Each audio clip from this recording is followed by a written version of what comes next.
Student Life for Civic Engagement, and super happy to see all of you guys here. I hope everyone got a piece of pizza. I'm really excited to have you for this interactive workshop, and especially on a rainy night. Man, I'm impressed. So I'm going to take just a moment before we get started. I'm going to go ahead and turn it over to our presenters in just a second, but before I do, I want to tell you just a little bit about the Community Service Learning Center, which is the center that I direct in the Office of Student Life, and it's also the center that puts on this series, Democracy 101. So how many of you are familiar with the Office of Student Life? Okay, oh, one in the back, a couple of you, yeah. So the Office of Student Life is located in the Kirchhoff Center. How many of you are familiar with the Panda Express? Okay, so we're neighbors to the Panda Express. If you're in the very back of the line, you know, at noon when it like spills out into the hallway, you could just basically come into the Office of Student Life. And next time you should do that, you know, stop in and say hello. So the Office of Student Life, we do a lot of really amazing things in our office that really help together to create a vibrant campus life with and for students here at Grand Valley. So the Community Service Learning Center's mission is to empower students to become active and engaged citizens. The fact that this room is full of you tonight here to learn about media literacy tells me that we've got some really hungry minds, that we've got some young people who care about the world around them, who want to better understand the media, the news, what we're hearing and seeing every day. There's a lot of it. So that really gives me a lot of hope, and I just want to say thanks and way to go for showing up. The Community Service Learning Center really focuses on getting students involved in the community through direct community engagement. So we host events like the Beach Cleanup, the Nonprofit Volunteer and Internship Fair. We have Make a Difference Day coming up on October 12th. This is a plug. If anyone is interested, it's a really fun event. Saturday morning, we send students out in buses to various community partner organizations in the city of Grand Rapids. You learn about those communities, you learn about the organizations, you work together with those community partners, and you give back. So we provide you with lunch and transportation. You're more than welcome to grab a flyer, and signing up, I believe, is closing next week. So if you're interested, we'd love to have you. And this is a national day of service, so it's something that college students across the country do together on the same day. So it's kind of cool to be a part of something bigger than yourself. We also do have a number of Democracy 101 sessions that are coming up this semester.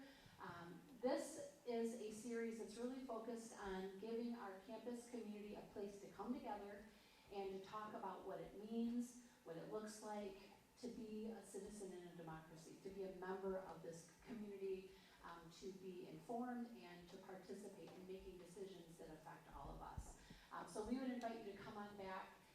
This particular semester, Jane Johnston, who is going to be one of our facilitators tonight, Jane's done an excellent job of helping to put this session together, the series together. So our purpose is really to help you as students to lift your own voices, to learn more about the community and learn more about ways that you can impact the community and the world around you. The last thing I'll say before I sit down is that we also are responsible for the GVSU Votes Initiative in our office. So if anyone, President Shapiniak is in the house, Student Senate President, giving us some snaps. We've got great partners in Student Senate. The Alphas are represented in our GVSU Votes Initiative and a number of other student organizations as well. If you're interested in either getting registered yourself, we can help you with that here tonight at the table. You're also welcome to grab a button and represent student voices and elevating those voices in the democratic process. If you want to host a voter registration drive, if you want to get involved in organizing student voter engagement on campus, please see me. You can see others, let's see, Jane, Catherine, Stephanie, we've got some other student employees, raise your hands. If you're interested in any of those things, you can come and talk to us afterwards, okay? All right. Thank you all for being here tonight. I don't think we have any other housekeeping. Oh yes, we have got wonderful friends in the back of the room who are here from the Brooks College Peer Mentoring Program. So if any of you are here tonight for a Lib 100 or Lib 201 co-curricular event, please see our co-curricular mentors in the back, and they're here to help you kind of think through how what you're doing, hearing, and learning about tonight connects to your coursework in those classes, okay? All right, so I'm going to go ahead and turn it over. I really appreciate our guests and our speakers here tonight. This is going to be a fun workshop. So we've got Jane Johnston, who is going to kick us off. She is a Civic Engagement Associate in the CSLC. She's a Democracy Fellow for the Campus Vote Project, and she's a Journalism major, Women and Gender Studies minor. I might just call her a badass. I think I just said that on camera. So she's pretty awesome. She does a lot of great work. So thank you, Jane, for organizing this tonight. We've got Elizabeth Syke, who is our Government and Open Collections Librarian. I might have botched that title. Here at the library, who will be helping us to better understand media literacy. And then my dear friend and colleague, Mindy Hollihan, who is here from Western Michigan University in the Family Sciences Department. So I'm going to turn it over and let you guys get to work. Thank you. All right, thank you guys all for being here tonight. As Melissa said, I'm Jane. Me, Elizabeth, and Mindy will be co-facilitating this session tonight. We really just wanted to put together a session to kind of help everyone understand what media literacy is, how you can use media literacy skills to better critically think about media that we both consume and media that we create. And then we just wanted to kind of touch on why all of that is so important for all of you tonight. So with that, I'm going to hand it over to Mindy, who's going to introduce the concept of media literacy to us and get us started tonight. So I'll add one more thing of why it's important. And I love that it is a focus of this particular event, and that is democracy. Now we're going to get there. But just hold that thought, right? The relationship between media literacy and democracy. And in the meantime, so you heard about me, I'm faculty specialist in the Family Science Department, right? So what the heck is she doing here talking to us about media literacy? So a little bit about my journey, as I think in some of your material called me a media literacy expert. I might take that down a notch and say I am a student of media literacy. And my journey into that study starts with my experiences in early childhood and with child development and trying to understand the significance of the impact of media, technology on the developing child. Okay? So those kind of ecosystems that inform a child's emerging identity, their understanding of the world, right? Their relationships with others. In this ever-increasing media landscape, I wanted to understand, I and like many others, are trying to get a better idea of what impact that is having on young children, but also for all of us across the life cycle spectrum, and for all of us as citizens, community members, students, scholars, global citizens, right? Lots of questions and lots of implications. So, we don't have a ton of time, but we're going to fill it right up. And to start, I'm going to ask you just kind of in your tables, we're going to do a little KWL. I don't know if anybody's ever done this before. Little no. Something we want to know is our W, and we're going to circle back to what we've learned. Okay, so just at your tables, come up with a couple things that you know about media literacy. They can be profound. They can be incredibly basic. It could be, I I don't know anything, right? So just kind of talk to somebody next to you, come up with, I want to hear from you, what you know, or what you think you might know about media literacy.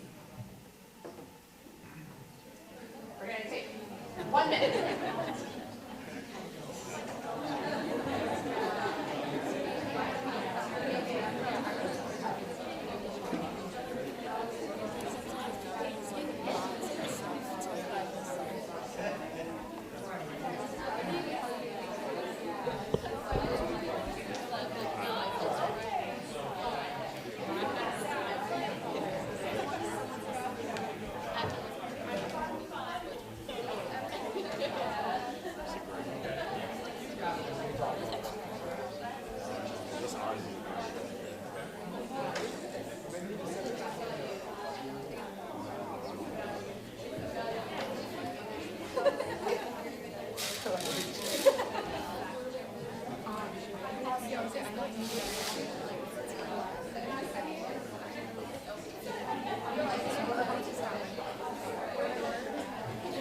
Okay, 30 more seconds.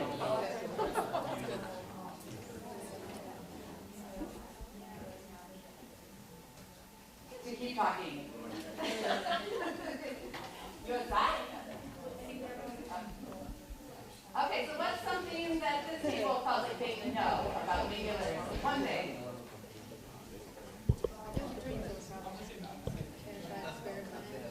Okay, what's something do you know about media? It influences a lot. Yes, okay, so I would say the same. Goes for media literacy. All right, how about this group?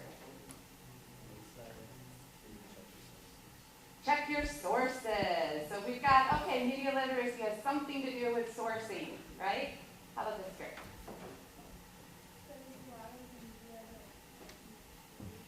Ooh, a lot of media, but not maybe as much literacy to accompany it. How about this?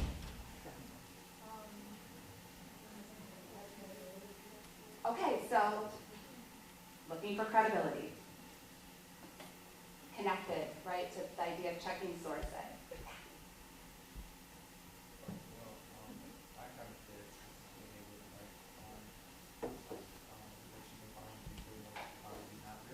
Okay, so how do you do what's real, what's not real? Absolutely. Yeah.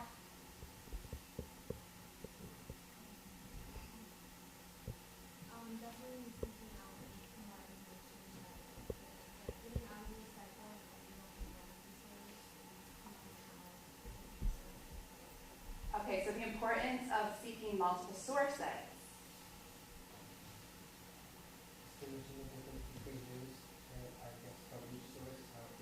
Okay, so the relationship to news and news sources.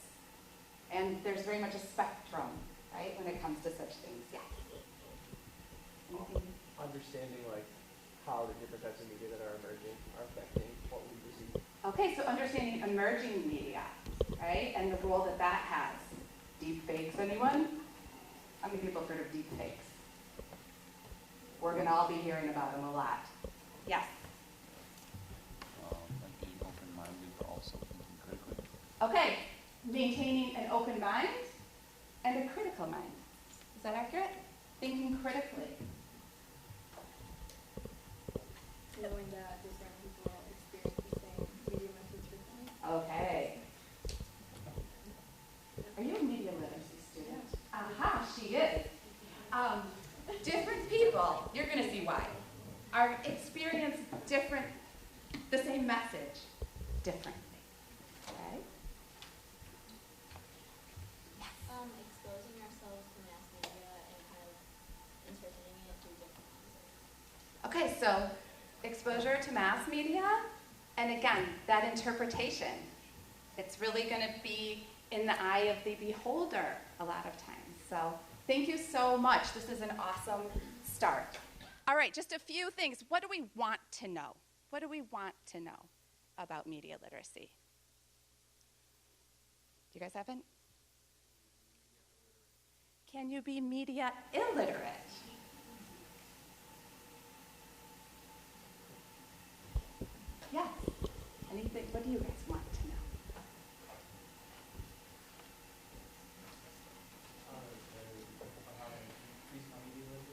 Okay, how to increase it? How to increase our media literacy? Absolutely. How about over here? Yeah. Yeah. So learning, like skills. How do we do this? Right? How do we become media literate? Short answer, you're doing it right now. Right? You're going to school. You're investing in your education. That's a huge part of it. How about you guys? Anything that you said you wanted to know? They got it all figured out. Okay, how about this? A couple more. What else do we want to know? You just can shout it out. Back here? Pressing questions, because this will help inform where we go with this conversation too this evening. Anything else like on your mind that you really want to know? Anything we didn't touch on yet? All right, bring it up as we go along. Yeah. I just am curious about the role of corporations, and I mean that's a group. Okay, so what's the role of corporations in terms of the media landscape? Yeah. What do you consider media? Good question. Yeah. The history of media's influence. This could be its own series, right? But let's do our best. Let's do our best to like address these things as we go along. What else? Yeah. Are we on the verge of a post-fact society? What else? All right, this is juicy stuff. And I'm glad we're all going to engage in it together. So we'll just kind of hold these questions. We'll add to them as the evening goes on, and kind of build on what we are identifying as our understandings. Really quick, let's just say, I think it's really important to have a shared definition when we say media. Media is, right, expansive. Okay, so I think I put up a definition of media literacy, but not media itself. Media itself, I think from the paradigm we're working out of, is everything that's communicating a message in one way or another, okay? So I'm seeing a lot of media when I look around this room. I'm seeing a pizza plate that says Jets Pizza. I consider that a form of media. I'm seeing t-shirts, right, that have messages on them. I myself brought media. I brought a PowerPoint, right? So I've got my messages that I'm bringing to share with you. Some of you might be looking at your phone right now and looking at social media, right? So we've got digital media, we've got print media, right? So it's really expansive, and I think our explorations tonight are going to encompass that entire landscape, okay? We also have commercial media, right? The Jets Pizza, that would be a form of commercial media. All of us in the United States are deeply embedded in a commercial media ecosystem, right? That's not the way it is everywhere. It has a lot to do with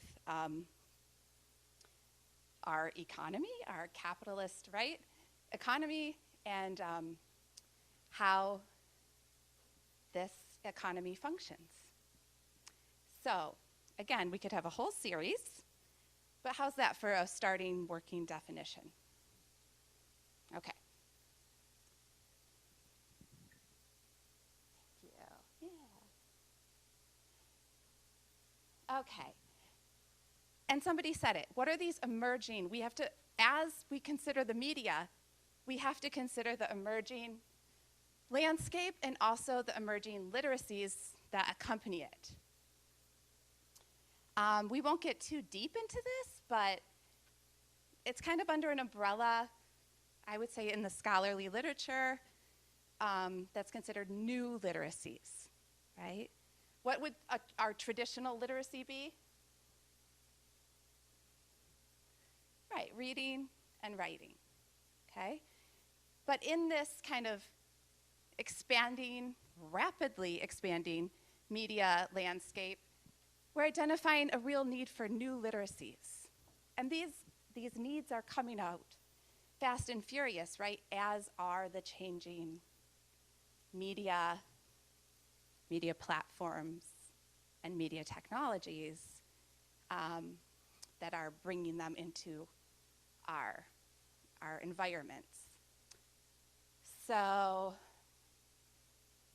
can you guys read that? Okay. And we're good, okay. So for those who can't see over here, kind of have, digital literacy, information literacy, computer literacy, 21st century literacy, visual literacy, and social media literacy, and then our classic, what we're kind of, identifying tonight as media literacy. There's a lot of crossover and intersection between these things, but I kind of just want to tease them out to show, this is a lot, right? For us all to be processing and trying to understand, especially considering the fact that most of it did not even exist 100 years ago, 75 years ago. Social media, when did Facebook, I think, launched only in 2008. 2008, thank you. I think 4 was when it was on the campuses, but 2008, right? That's only been 11 years, and it's completely restructured our communication, our information streams, right? The way we organize our lives. And it's a for-profit company, Melissa, where she went, right? So that's another thing to consider, right? Again, this could be a series. We won't go too far down that rabbit hole. So tonight we're really going to kind of be focusing on the media literacy area and then the information literacy. So when we think about media literacy and defining it, a lot of people doing work around it are really saying this is a life skill, okay? And it affects our development. And that's part of the reason, again, that my interest, where my interest stems, right, is how is it affecting our earliest conceptions of these really foundational pieces, okay? So our self-awareness, our acceptance, our growth and development, our body knowledge, how we take care of ourselves, personal and social relationships, and then again, strategies for healthy living, all these fun things. Research also links the media to our conceptions of, and some of these intersect with the last slide, but of nutrition, of substance abuse, stereotypes, our sexuality, aggression, body image, social responsibility, and civic engagement. So the media is really influencing us a lot, as I think you all recognize, and it's probably part of why you're here. So when we look at media literacy in particular, and we're going to break each of these out, so I'm going to kind of plow through this, but there's some key concepts that apply when we are developing those skill sets again. Say, how do we do this, right? How do we become media literate? This is what the literature, those who've been working in this field for a long time, have landed, okay? So key concepts. Number 1, all media is constructed, okay?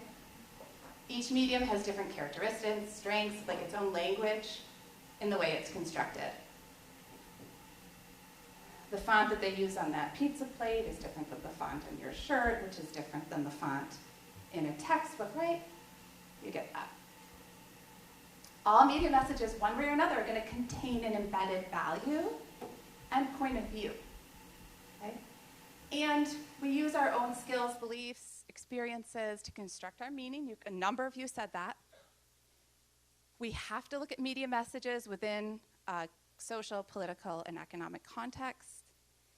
And as we know, right, media and messages influence our beliefs, our attitudes, our values, our behaviors, and very much the democratic process, which we are probably seeing at an unprecedented level in this country right now.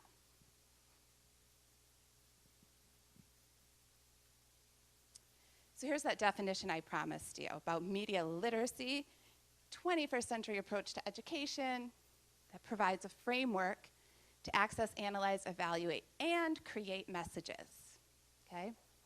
Understanding the role of media in society and the essential skills of inquiry and self-expression necessary for citizens of a democracy.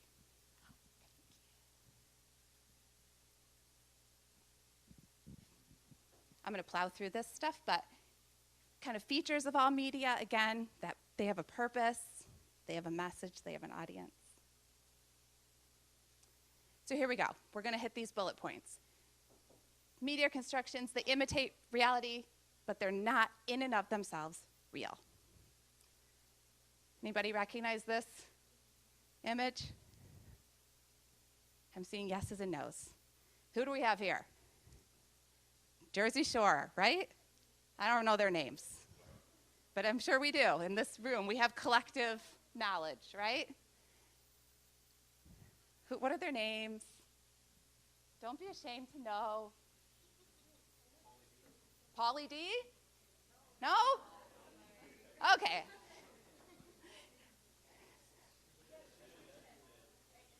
The Situation? Okay. And someone. Okay. So this would be considered media, right? Certain kind of media. How would we categorize the show? Entertainment. What kind of entertainment? Reality, right? Television. Again, something that's really exploded within the last, 20 years. If we're saying that this is a construction, right? Reality television is probably a really clear example of that, right? We all know that it's not real, right? But it's kind of real because they're real people, but it's like kind of a constructed version of their reality because we know that there's a camera there, right? They're influenced by that camera. Okay, let's look at a couple other things. So just another pulls some other snapshots from our media landscape. And if we say, okay, if we look at this through that, that it's constructed, we have to think about why the elements are there, right? So these are all media images. They've been constructed for our consumption, but constructed in really different ways. So why don't you just turn kind of to the person next to you and choose one and say, what are some elements of how this image was constructed to communicate something? Okay, so how is this image constructed and what does it communicate? So turn to somebody next to you.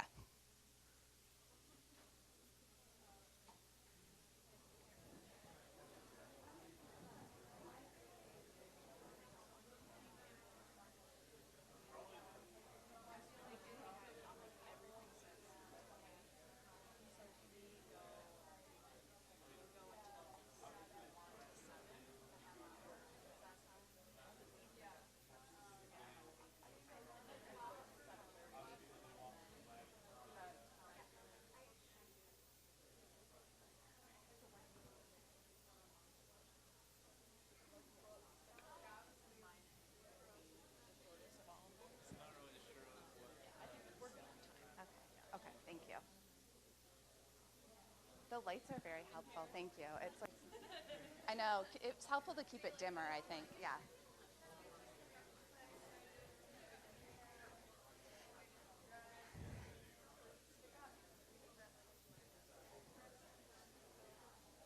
Sorry, we're trying to figure out the lighting.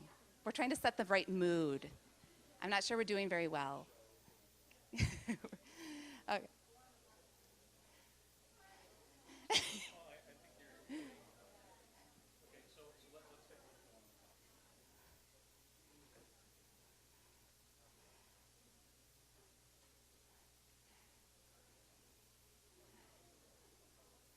Okay, so I am hearing really, really good conversation. And so I want to get some of that back out for all of us. So let's just kind of raise your hand if you talked about the 8 West picture. Okay, and what's something that you would recognize as having been constructed? So you mentioned that both the hosts are women.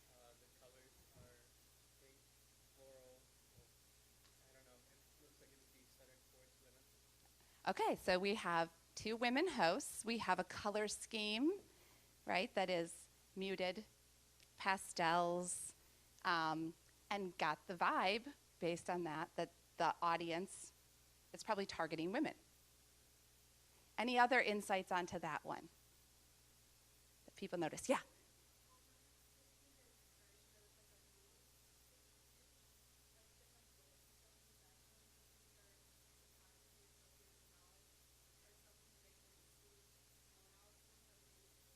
Yeah, so, okay, if we deconstruct the props a little bit, right? This is kind of a morning talk, but related to the news. I think even maybe there's news anchors too, or meteorologist, or Terry DeBoer, isn't she like a meteorologist or something? Okay, so, right, so there's those overlaps. So we're kind of setting up this atmosphere of, being credible, right, or with these props, trying to communicate something with them, right? Anything else that you guys got on that one? Okay, nice. Let's go to the right, to Newscaster 24-hour News 8. What did you guys observe there? Yeah.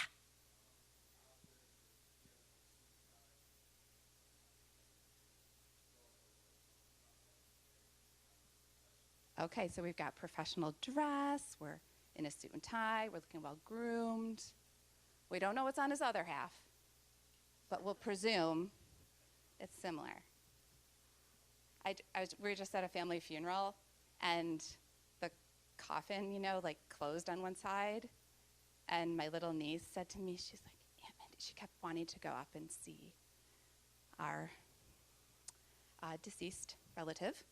And she kept saying, Aunt Mindy, where are his legs? What did they do with his legs? Because it looked like it was literally just his top half. Okay, again, the way that different people interpret what they see, especially children, is very different than adults. Anything else for newscaster up top? Yeah. Okay, so we're getting like an undercurrent of seriousness, right? Maybe that has to do with what? I don't know. What would give that feeling? Colors, okay? Do you think that these things are just a coincidence? Yeah, right? Okay, nice. So let's go down to Miss Swift. A different version, right? People recognized her, right? That's Taylor Swift. Okay, but earlier incarnation. Okay, so what do we notice about that? How this, yeah.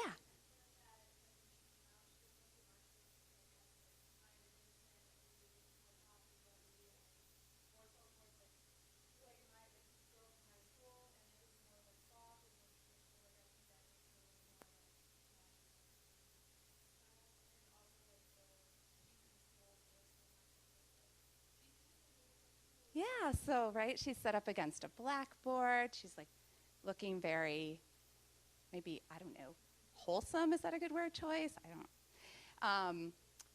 Got that soft kind of flowy thing going on.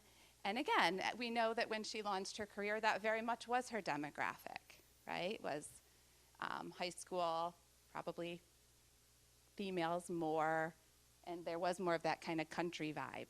And she's somebody that we've seen really reinvent herself, right, with imaging as her career has evolved. All right, last but not least, who do we have here? Yes. Yeah, we got JayZ and Kanye. And so this is a concert image, but let's unpack it a little bit. What do you think we've got going on in our composition?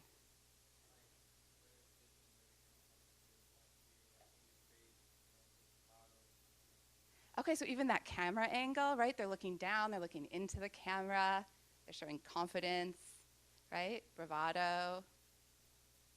Versus the, contrast that we have with Miss Swift next door, right? What else? Yeah.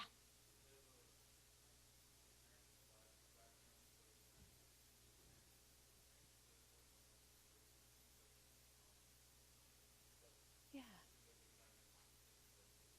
Right, so not a coincidence, I'm sure, right? American flag is behind them. They're positioned in front of it. Yeah.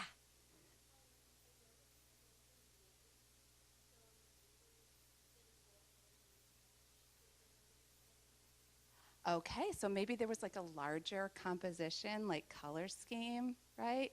Because like maybe if something, another color would have looked strange or wouldn't have, yeah.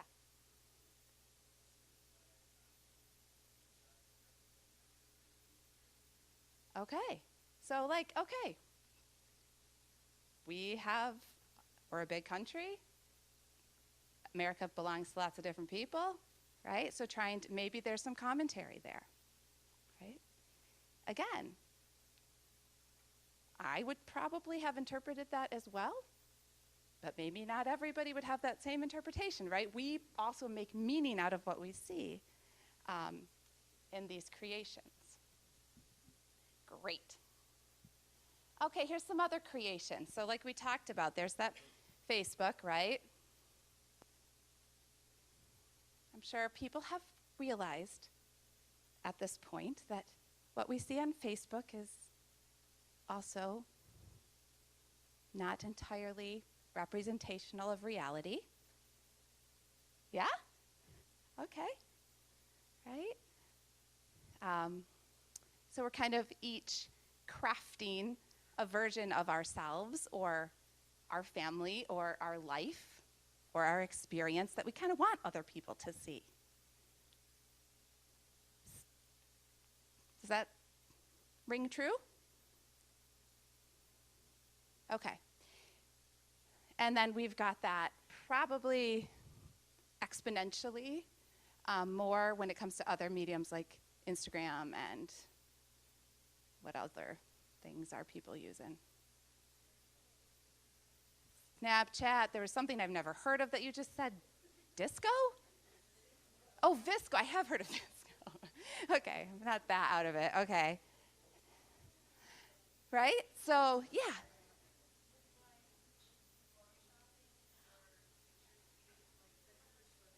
Yes. Photoshopped. Okay, so right? It's photoshopped. Again, we are curating, we're editing our images. We're also editing kind of our lives, right? According to what we want other people to know and what we want other people to see. I don't know that I've noticed before. It might have been the case, but when I got my son's school picture forms this year, there was a whole thing. Did you see? You can like get them photoshopped. You can get your kid photoshopped. Yeah. Yeah. I mean, and that's just not right in and of the fact, like, that my middle school pictures have a lot of acne. And I think my kids should too. Okay. So, right, so what does that mean when we start, what message does that send my kid? Right?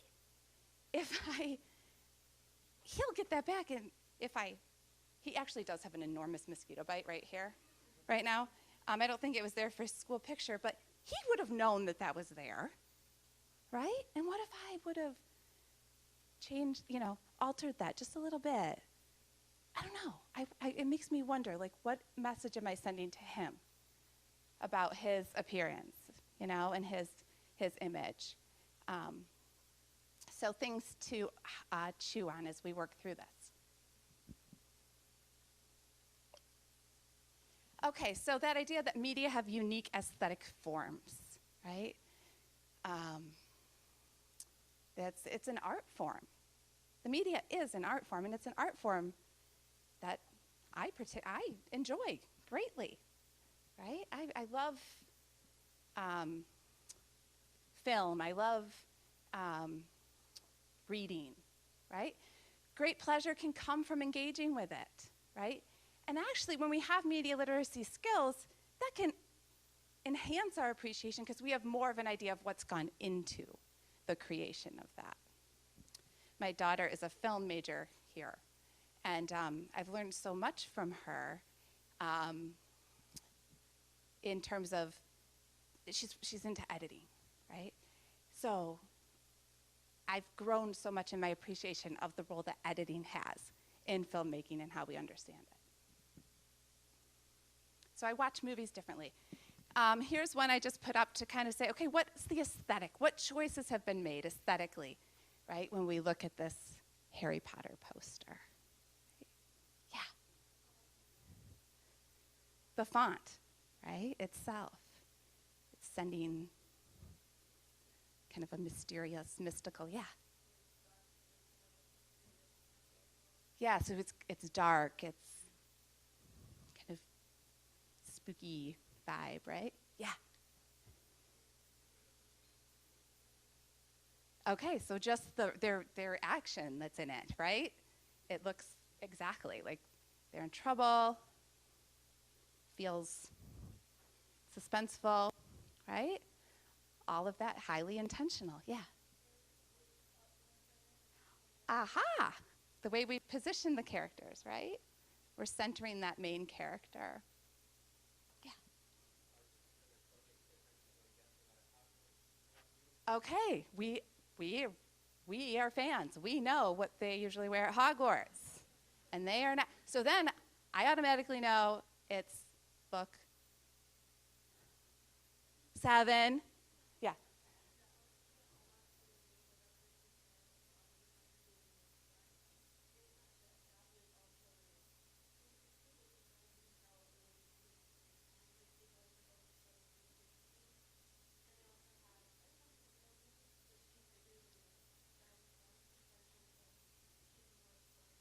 Okay, Hermione, yeah? Yeah, so you are already saying you have some knowledge, right, of how media is made. You're demonstrating that. If I showed that to an 8-year-old, they're not going to be thinking like that at all, right? And actually, a lot of people, older generations as well, that aren't as, aren't as adept, haven't had like experience with Photoshop, maybe have never taken a graphic design class in high school, they also don't understand to what degree a lot of the images that we have around us are compositions. And there's a vulnerability there, right? There's a vulnerability when we do not have that understanding, when we don't have that literacy. Okay, and we know that media constructs our realities, right? They shape our behaviors, our attitudes, our ideas about the world. And sometimes they fill in for firsthand experiences.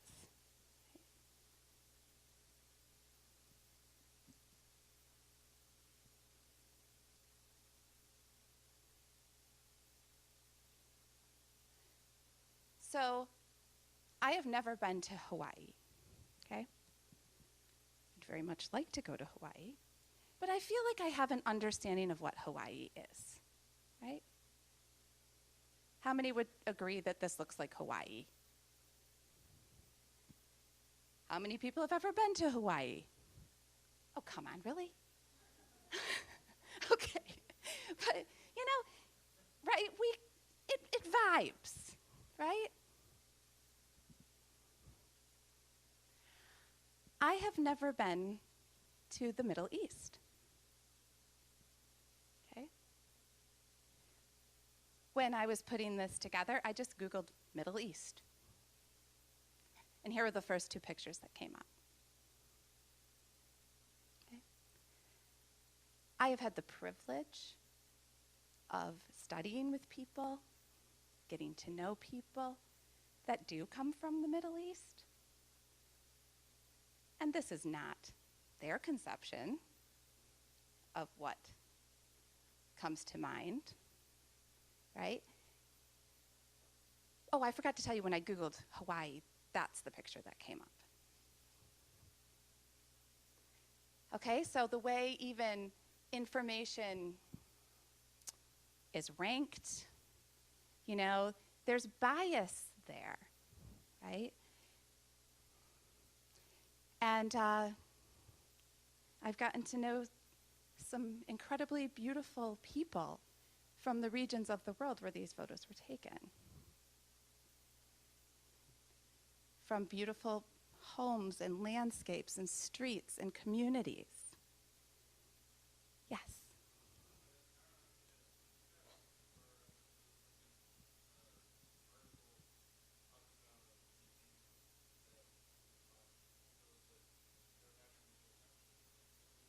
Uh-huh.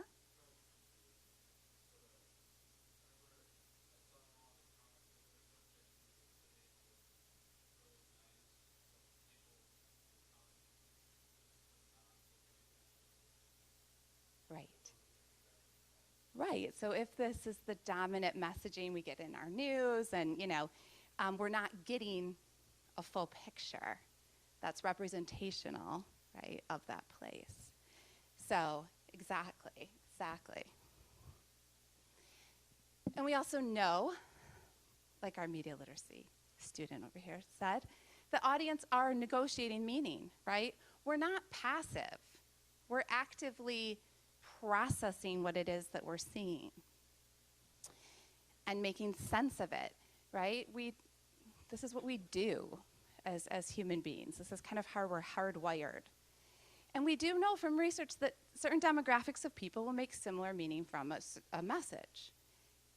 And of course we know that those audiences are a huge commodity, right? And they're very actively targeted.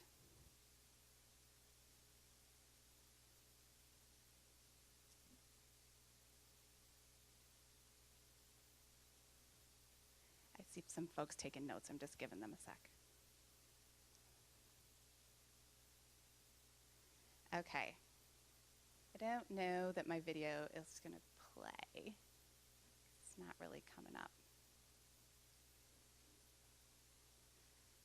See if I can do it from here.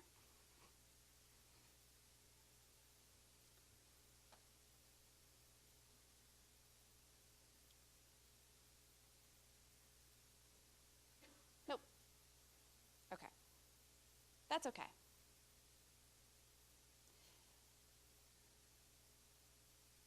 We're good.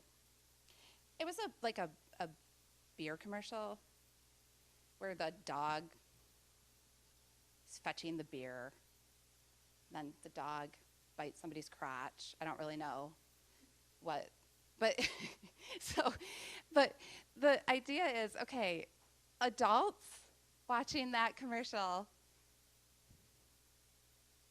get it at a very different level than children watching that commercial.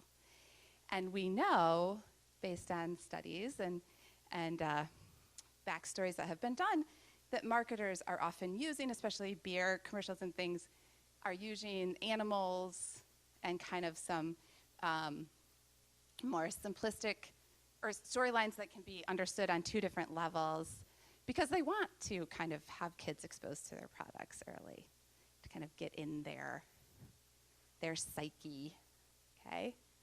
So it's a really interesting one, but I'm sorry it's not working.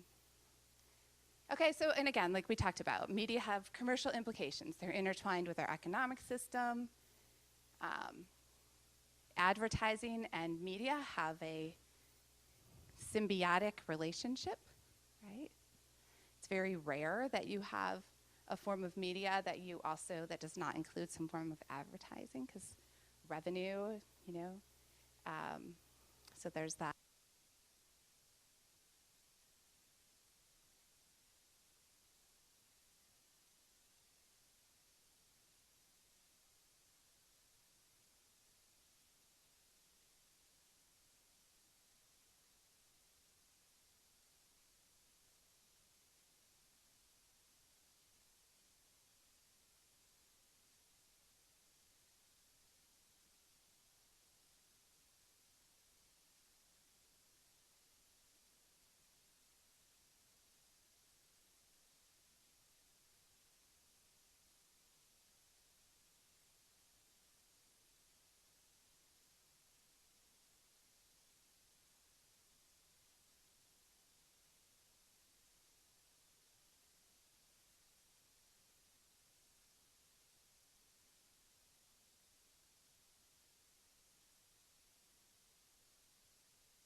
It's interfering with our daily, tasks.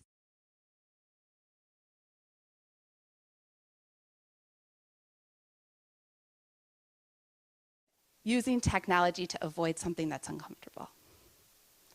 An uncomfortable conversation, an uncomfortable moment, maybe just sitting by myself.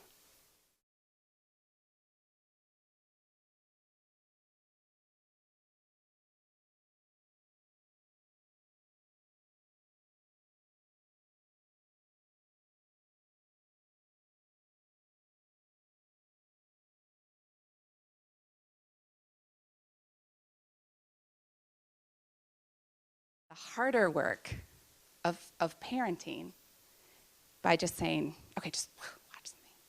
Ugh.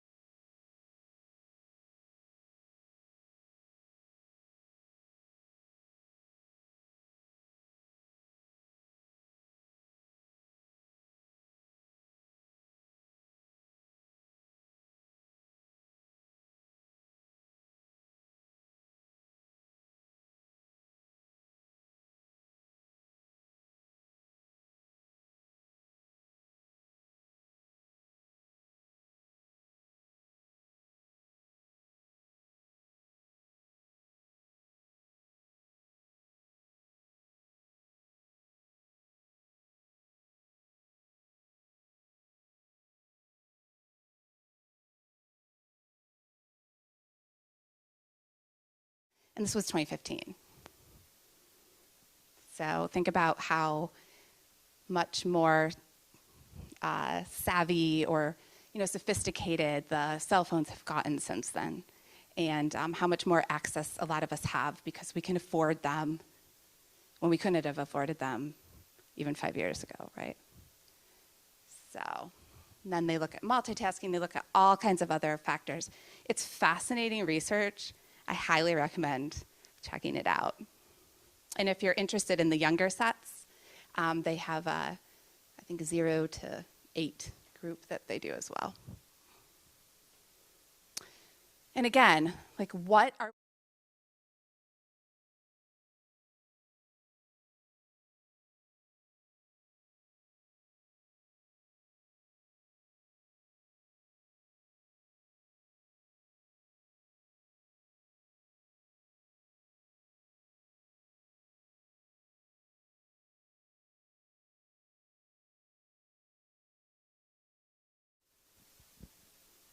so interesting food for thought.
We're almost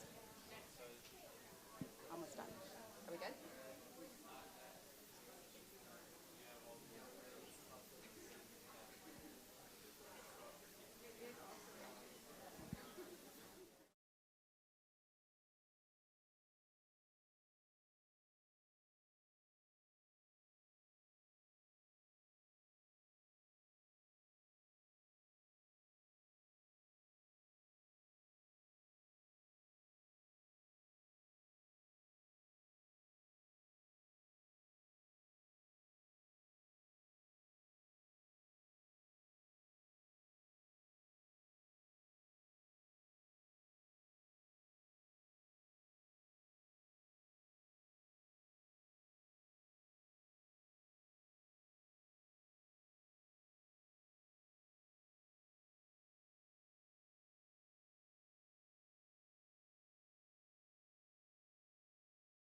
The explicit message of this, yeah.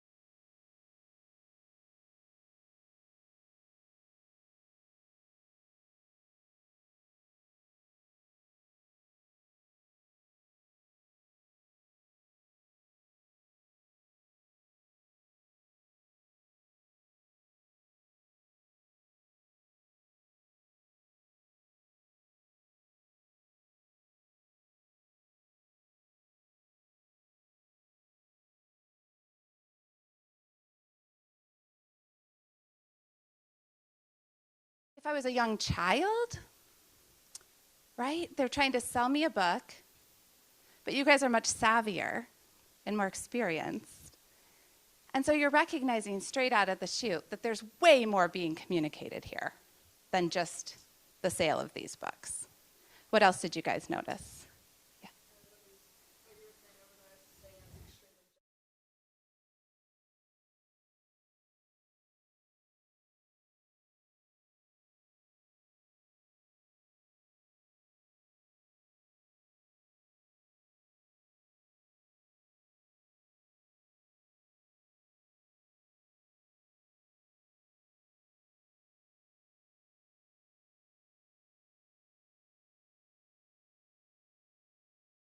All kids love Freight Train, right?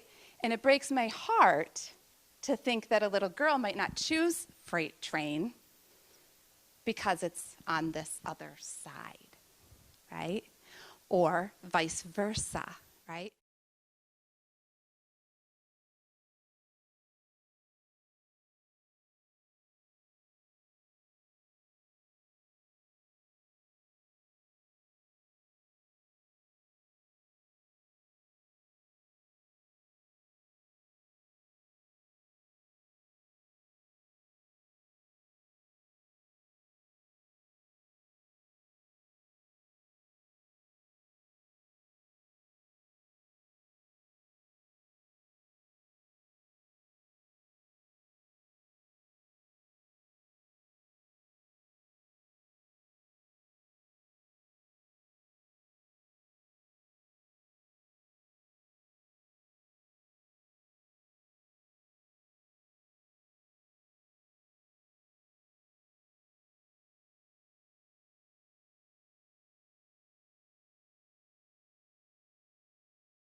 Explicit message.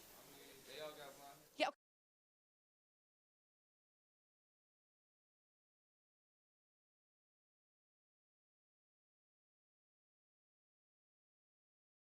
Implicit messages. What is it on the surface saying?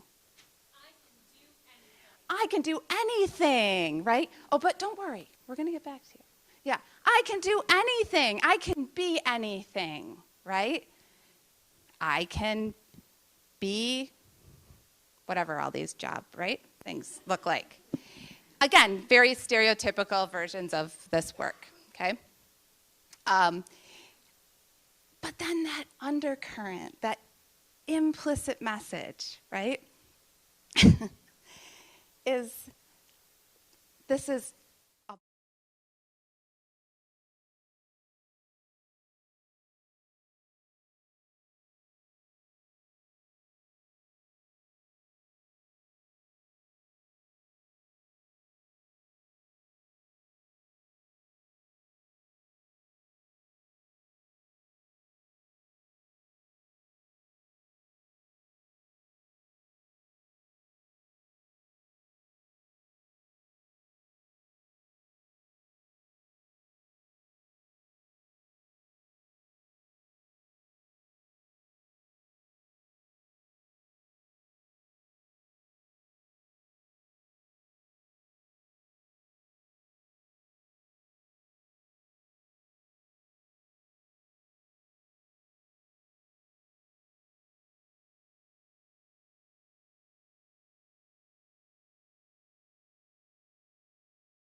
older ads. So some of you may have seen some of them, especially if anybody's a journalism major. I can almost guarantee you've seen at least one of these. So this is also where those things that I handed out earlier will come in handy. I will give instructions, I promise. Okay, so we're going to start with a model called Escape. This is really cool.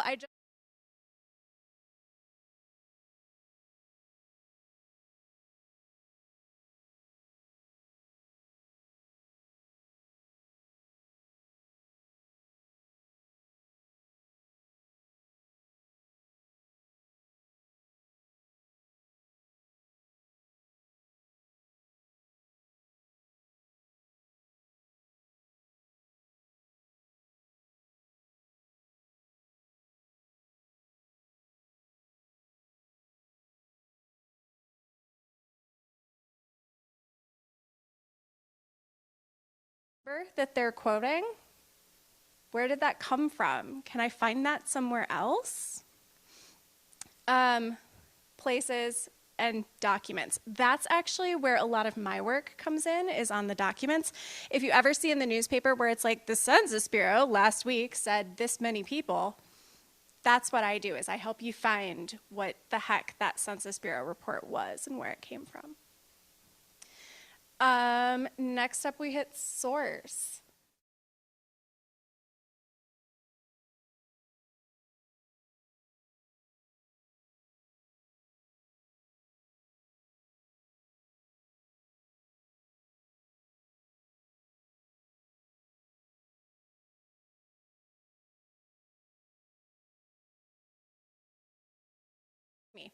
I'm a news junkie, which is maybe not a shock given what my job is.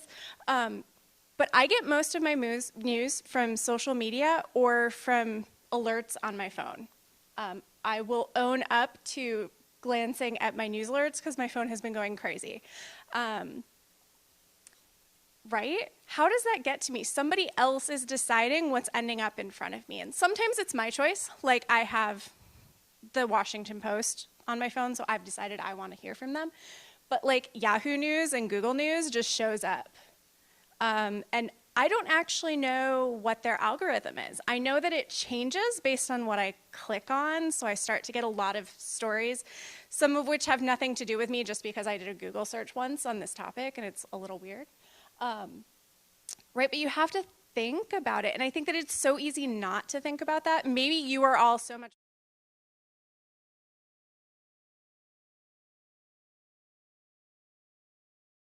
news, and I don't think about it got to me because 3 of my friends retweeted this person that somebody follows 4 steps removed. And sometimes that's really important because it gives me news that I wouldn't have otherwise seen. And sometimes it's like, wait, am I only seeing news that other people like me are reading? Right? It's like this interesting half and half. Context.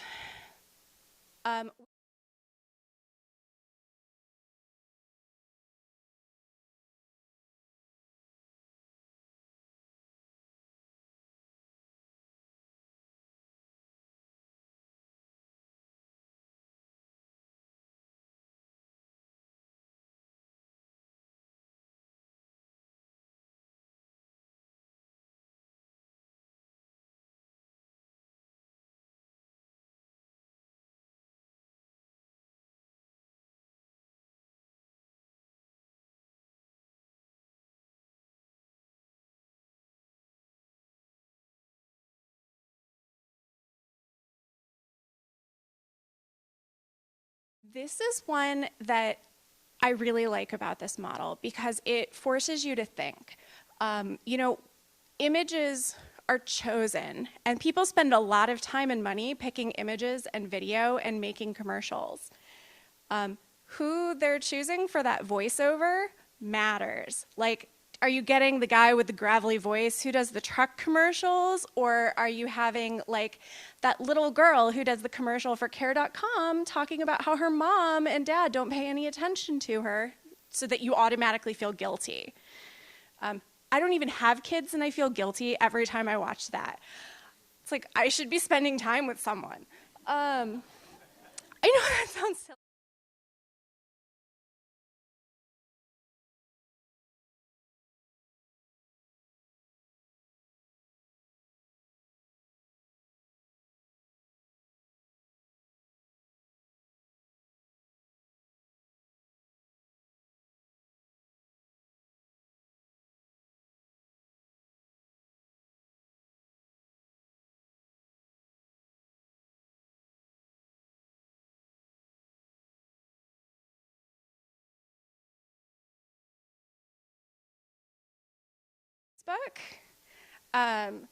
And they're completely different from the ones that I get if I'm up in the middle of the night watching the History Channel, right? Because they have different audiences. Probably they don't think I'm the same person looking at Instagram as, watching the History Channel at 2 a.m. So you're selling something different. We're almost to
for just $5 a day. Call now. You can save all of these children.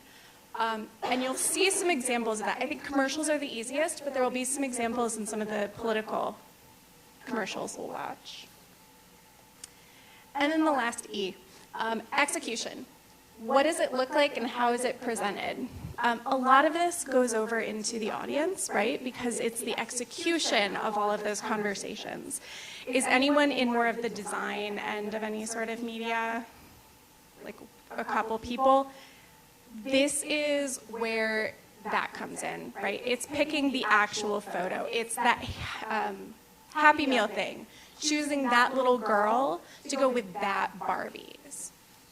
Choosing the color, all of that. And this is actually the one that I find myself just starting to understand. I am not good at seeing photoshopping. My spouse works in marketing and communications and will point out to me where all the photos are either airbrushed or photoshopped.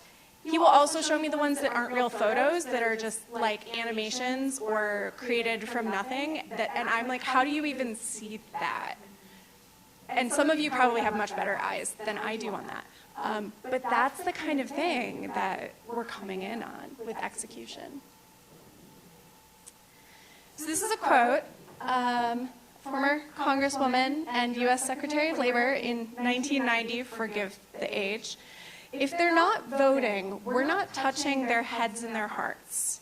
So political advertising is all about heads and hearts, which comes into the concept of claims versus feelings. So this is the head and the heart. The claims is your head. They are appealing to you as a person who knows things or as a person who wants to know things. Claims in this case are not necessarily true. Right? We're stepping away from, I know, I saw that face. We're stepping out from truth and not truth. We're just talking about claims. So a claim is this person is a good person, or this person is a bad person, or under my administration, things have gone great. Under this other guy's administration, things go terrible. It doesn't actually matter in this case if it's true because it's a claim. Feelings are when they're going after your heart. And these are the ones that are manipulative, and when you catch it, you're like, oh, I hate you so much for it. There's this one diaper commercial, and it's just, I cry every time I see it. I do not have children. I do not like babies. I know that that's a controversial statement, but I find babies terrifying. I sob uncontrollably at this Silent Night Pampers commercial. Yeah, it's, I hit my late 20s and just waterworks. So anyway, the point being that it's not telling me anything. That video is literally just going in and ripping my heart out and like laughing at my tears. And I think a lot of times, personally, it can be really, really hard for me to catch that. Like, oh, I feel this way because they're appealing to some sort of my feeling or emotion or whatever. So just keep this in mind.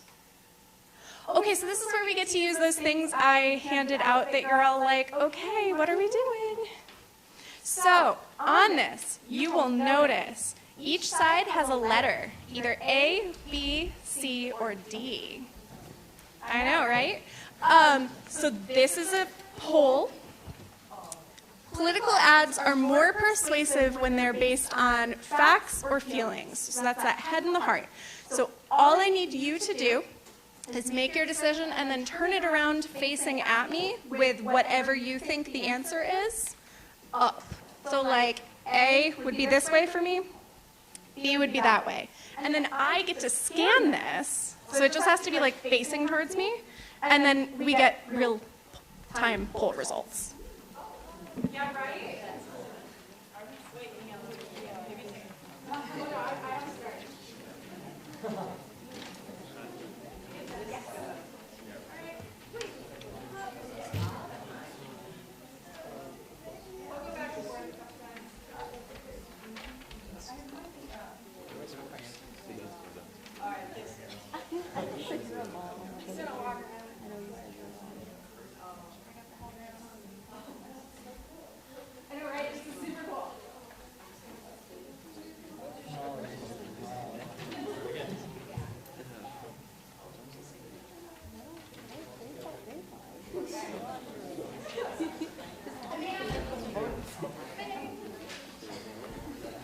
Okay. Wow, this is really interesting. I'm not going to switch out of the screen, but you can actually do this live and demonstrate it on the screen. For now, we're just going to use my phone. This is actually really interesting because 12 people feel that feelings are more persuasive, and 29 feel that facts are more persuasive. And I'm curious if your opinions will change after we watch some examples. I did not think to put this in a second time, though, so you'll just have to tell me. Okay. So this is Tony Schwartz, super famous political ad producer. This is actually from a PBS interview in the fabulously named The 30-Second President. Get it? 30 seconds, but 30-second? Yeah. You're all like, what? Oh, yeah, I know. Politics nerd. It's funny. So this is what someone who's really, really a big deal in the political advertising world says. So we are going back to 1962, Johnson v. Goldwater, which makes it sound like a court case, but it's actually a presidential election. So we are going to watch a video. Has anyone seen this one before? Yeah. This one is a super famous commercial, and if we have to, we can watch it twice. But.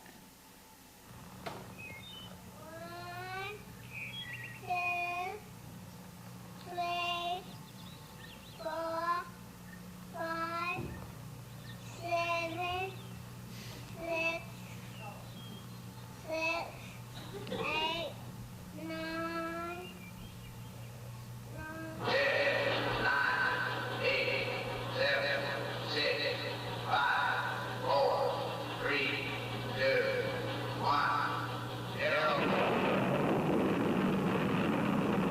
These are the stakes to make a world in which all of God's children can live, or to go into the dark.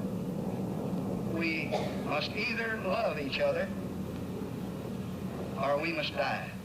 Vote for President Johnson on November 3rd. The stakes are too high for you to stay home. So those of you who said that facts are more persuasive, anyone have anybody change their mind? So that is a really, really famous ad. What's really interesting about it is it was only aired as a paid ad once. No, seriously, it was only paid for once. It was then showed repeatedly on pretty much every news program in the country. It's considered one of the more successful attack ads, although I've also heard arguments that it's not an attack ad because Goldwater is never mentioned. This is where you come into like that context. He was anti-nuclear. And so different people are going to view this one very differently, as we talked about. I have never lived in a time when nuclear war was a real concern. My parents did. My hometown is actually used to be on like a list of second-level targets for nuclear war because I grew up in upstate New York. We had industry and transportation and a couple military bases. That was a totally, like this hits them in the gut in a way that it doesn't for me. Although I can also see, I watched your faces. And right, it's like a sucker punch. It's a rough commercial. Interestingly, I don't know if has anybody heard of the Daisy Cutter? It's a very large piece of military munitions. It was actually named after this. It was the largest non-nuclear explosion for a while. That's the impact of this.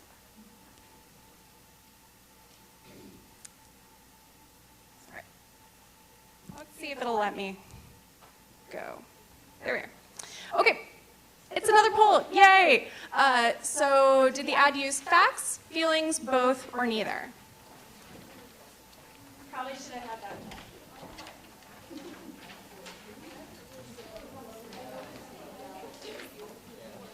You can just hold them up towards me.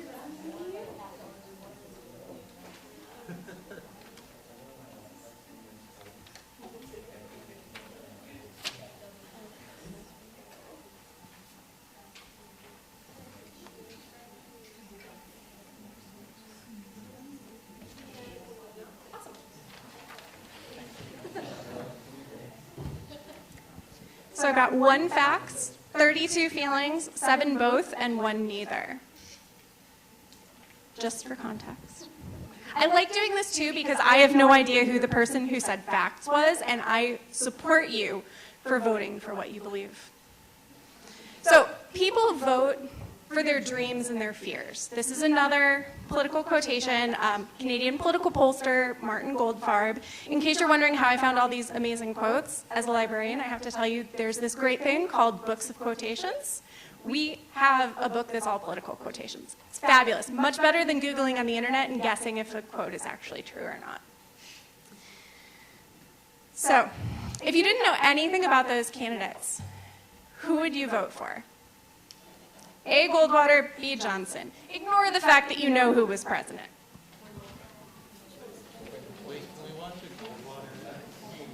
That would, yeah, sorry, no, you can't watch a Goldwater ad.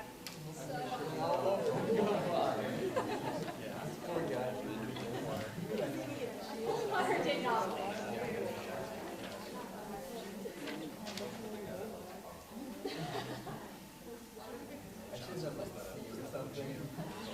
He didn't like him that much. They never knew. That's awesome.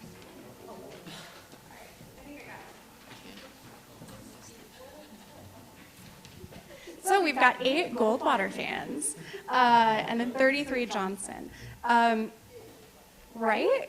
That's a pretty persuasive ad. What's funny is that we now know that Johnson was a terrible human being. There's a really amazing biography. He was not a nice person for a lot of reasons. He did some great political things, but also was a jerk. I don't actually know if Goldwater was a nice person. So, we've talked about Goldwater. We're moving up to Reagan v. Mondale. 1984. All the fashion has already come back in style, so now we're redoing the ads.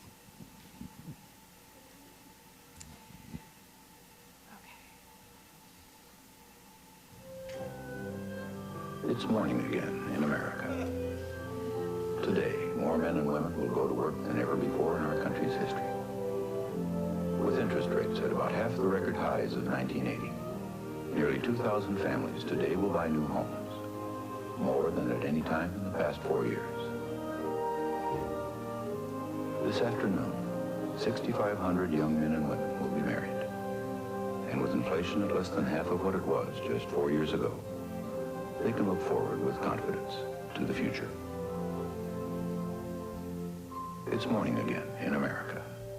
And under the leadership of President Reagan, our country is prouder and stronger and better. Why would we ever want to return to where we were less than 4 short years ago?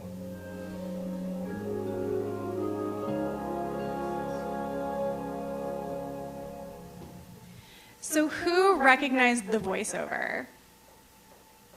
I actually found out after I picked this that this was used for a Handmaid's Tale commercial for the Super Bowl a couple years ago. Yeah, it's morning in America, and I was like, oh, shoot. So I'm glad you hadn't all heard of it.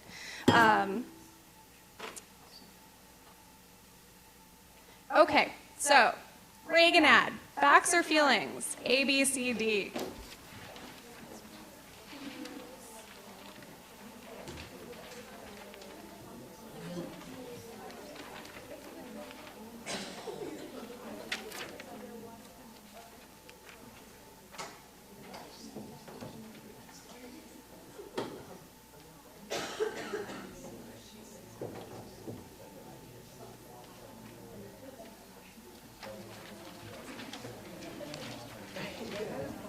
So, 4 facts, 8 feelings, 32 both, and 0 neither. Just to keep you up to date. So, especially for those of you who said both or facts, how would you verify the claims in this commercial? There were lots of numbers, and I'll repeat.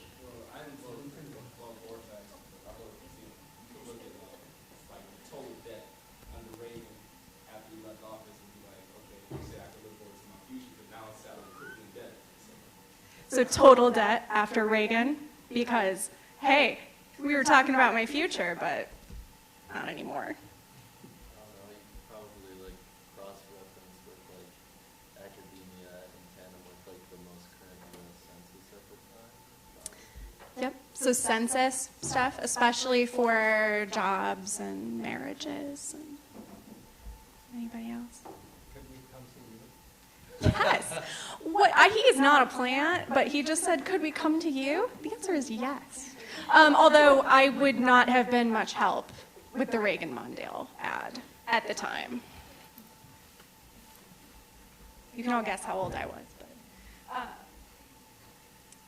so we're moving up. 1996. Look at this. It's practically yesterday compared to Johnson. Clinton versus Dole. And let's avoid all of our Clinton jokes for now. Here's another ad. We might have to watch this one twice because the CC, the closed captions are really hard to get on. I want to be a civil engineer, astronaut. I want to be a surgeon, an airline pilot. President Clinton, creating opportunity for our children. A $1,500 tuition tax credit, $10,000 of college tuition tax deductible, making most community colleges free, all college more affordable. Dole Gingrich tried to cut scholarships. Listen to Dole. We're going to eliminate the Department of Education. I want to find the cure for cancer. President Clinton, building a bridge to the 21st century. Interesting how political ads have changed over time, right? They're all terribly emotionally manipulative, but now they're getting us with cancer instead of nuclear war.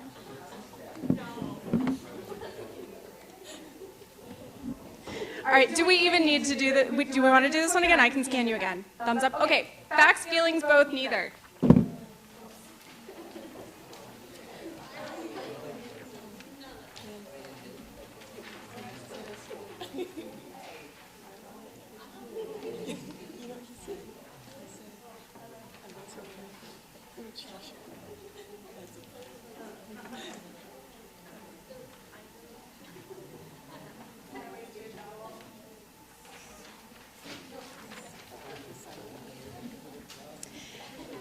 16 feelings, 17 both, 1 facts, and 3 neither. So this is actually really interesting. Because this is the best sourced ad that I'm showing you today. Which is not to say it's all true, right? We're taking truth out for just a second. Because that ad had citations at the bottom of the screen. You may not have been able to see them because it was really fast, but there were no citations for President Clinton. This is his re-election, so I can say President Clinton. No citations there, right? Free community college. Isn't it funny how that's like in the news again? It's like, wow, everything old is new. But there were citations for the Dole thing. There was a reference to the congressional record, which shows how he voted and what he said on that topic. There was an actual video of him saying, we're going to get rid of the Department of Education. Right? Now, we can talk whether it's actually a truth or not, but so that was probably the best sourced item. Just when we get to confirmation bias. So who's heard of the term confirmation bias? Yeah, it's actually a pretty common term now, which I kind of love. I grabbed a definition. Confirmation bias describes a preference of individuals for information that confirms their existing expectations and beliefs. So this one comes from an encyclopedia of political behavior, but it also comes out of sort of the psychology realm, and it's used a lot in media and communications. This is often called like your filter bubble, but it's also, this article is so much more trustworthy because it backs up what I believe, as opposed to, I don't know, this one, I disagree with it, which that sounds terrible, right? It sounds like you're coming at it. The person who said you have to keep an open mind but be critical is so true. But like, we're all human. And this is a thing we do. My favorite example is actually sports teams. Is anybody a Lions fan? I know, we're in Michigan, that's like a silly question, but I'm not from Michigan. Are they the best team in the league? Right? The fans are like, yes, Lions. You always love your team, and you will always believe the article that says that this is the year. And sometimes it will eventually be the year, I promise. Maybe not for the Lions, but right, but that's actually a really low stakes example. But you can see how that would be problematic as we start to get into like high stakes things. Like presidential elections, like governor, if you live in the city of Grand Rapids, the mayor is up for election this year. All of these things are things that can come up. And I really want to emphasize that getting caught with confirmation bias does not make you a bad person. It doesn't make you like not literate in media or anything. It's like humanity, and it's something that gets played on in how media gets to you. So it's more like something, whenever I believe really strongly in something that agrees with me, I'm always like, whoa, step back. Am I being fair on this? So, which ad do you remember most? Little Girl with a Flower for Johnson, It's Morning in America for Reagan, or I Want to Be an Astronaut?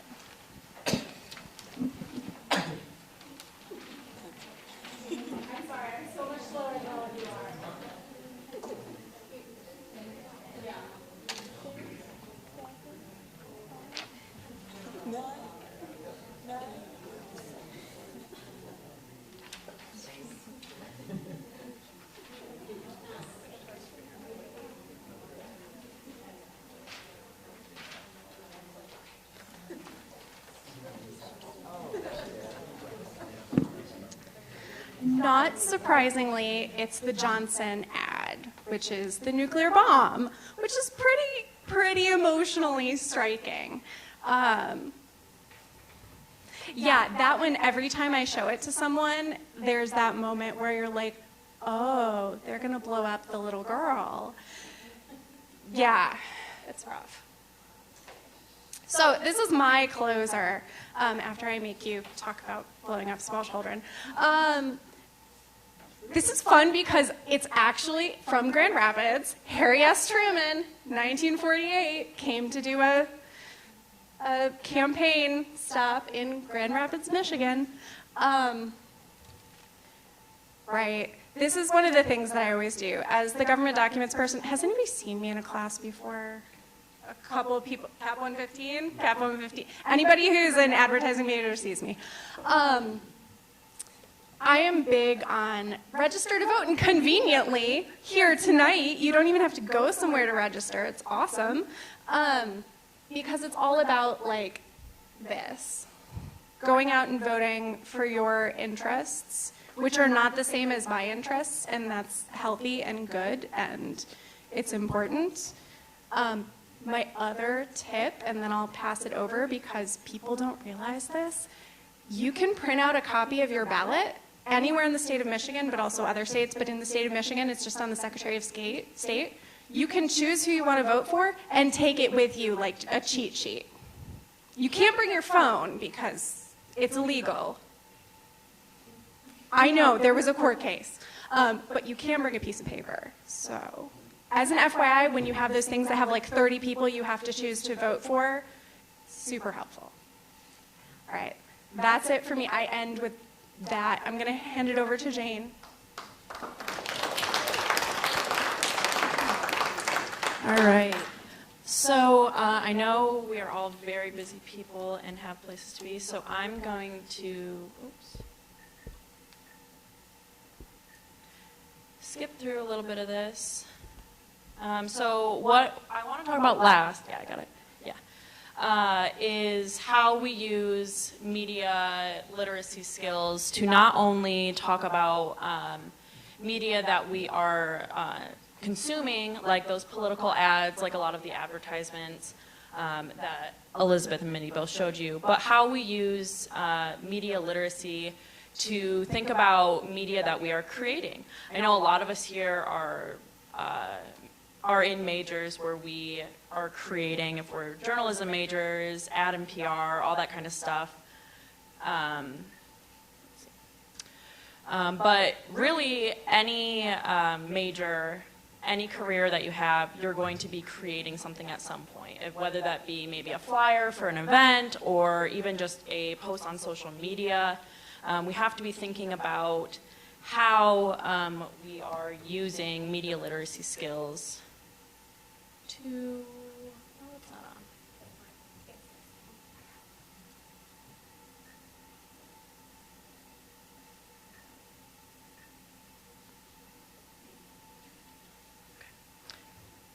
on. Okay, so, well, I'll just talk. Okay, so there are a few steps that I just wanted to go over, which it would be great if you could see them, but whatever.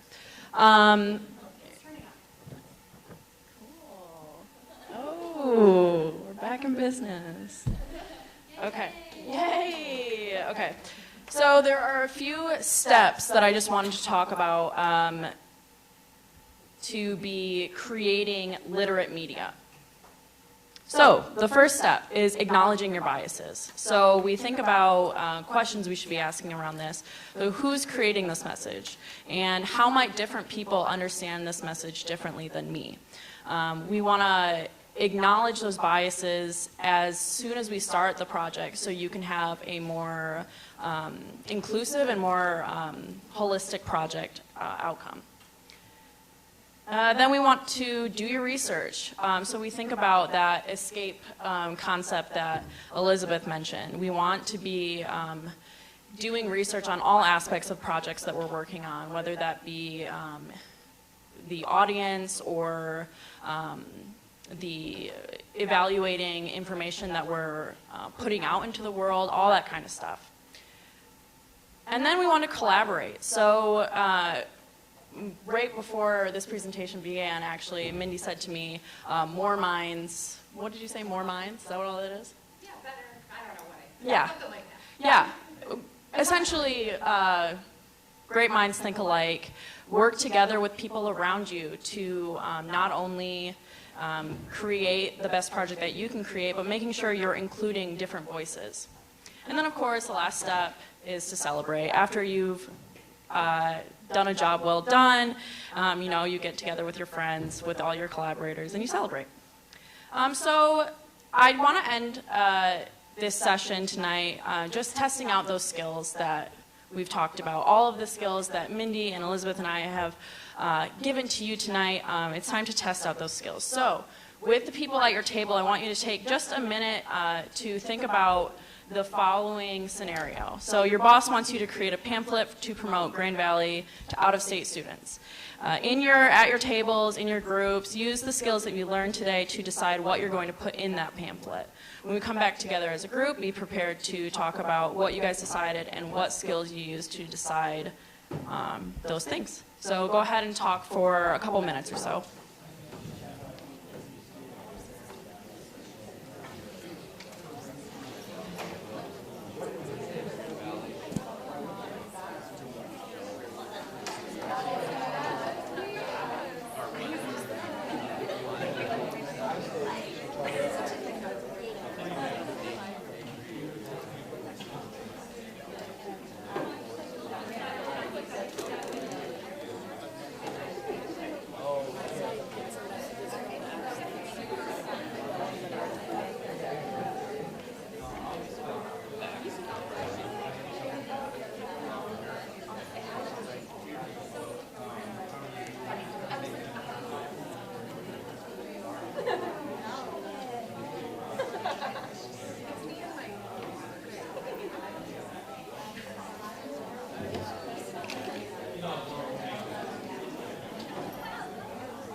Probably use about 1 more minute. Keep talking with your groups.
Okay, everybody wrap up your conversations. All right. What did we all decide? What did some groups decide to put in the pamphlet? Give me a hand and I will run for you. One per table, please.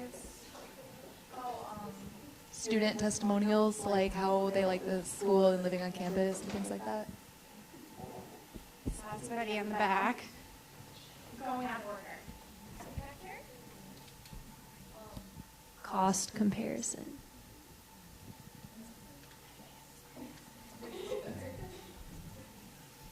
I was gonna put pictures of kids looking like they're having fun.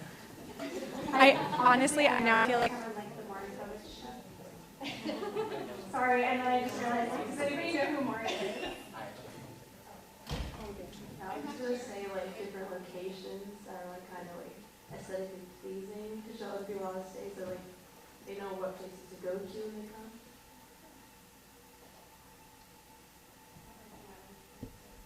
Safety.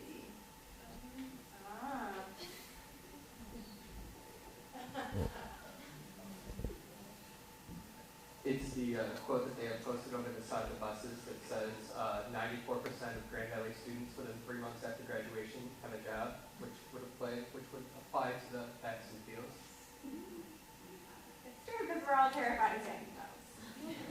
It was not that long ago for me, y'all. I graduated into one of the biggest recessions, so yeah, I'll put the fact about the increasing diversity in Grand Valley campus. I feel like diversity is a buzzword that a lot of people like. So if you show a bunch of different pictures of different races and ethnicities, you should be in good shape. or conveniently one of these. Yeah, I mean, I give me a high five. I'm right. Okay, so why did you guys choose those things? What are some of the skills that you use to decide on those things? And it doesn't have to be the same people. If other people have different skills that they use, what kinds of skills did you guys use to decide what to put in your pamphlet?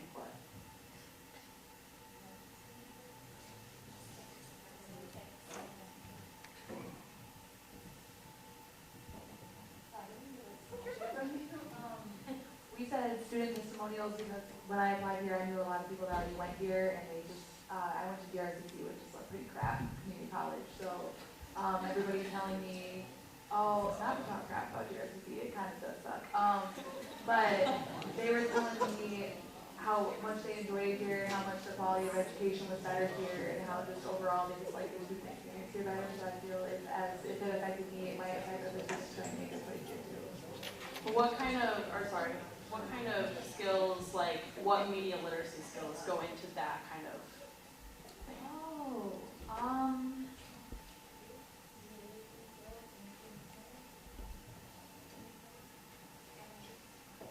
Just like knowing what people want and like as a consumer what you would want. So you put that into like use and you're like, okay, what would I want to see if I wanted to come here and advertise it that way. But people like me like this thing.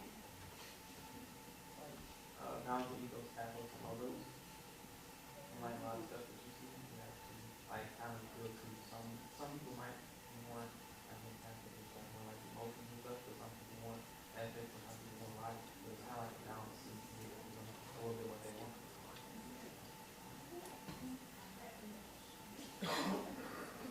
Yeah, like the people that are designing the pamphlets are probably going towards a specific target audience, which is young people in that scenario. Although non-traditional students, I totally just took over that. Anybody else?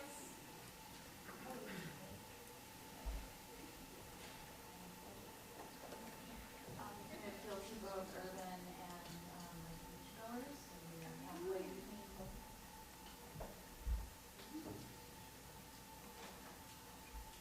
You're all making me feel very good about moving to West Michigan a while ago. Yeah, so those are all really good ideas for this activity. So yeah, I think what we can all take away from this activity, and I guess from this whole session, is like media literacy really does play a factor into a diverse variety of aspects of our lives. And it's really important to be critically thinking about all of the messages that our media conveys to us every day. So with that, I want to thank you all for coming tonight and give a round of applause for our before you guys go, there are evaluations on your table, so please fill those out with any feedback that you have for us. And with that, thank you and have a good one.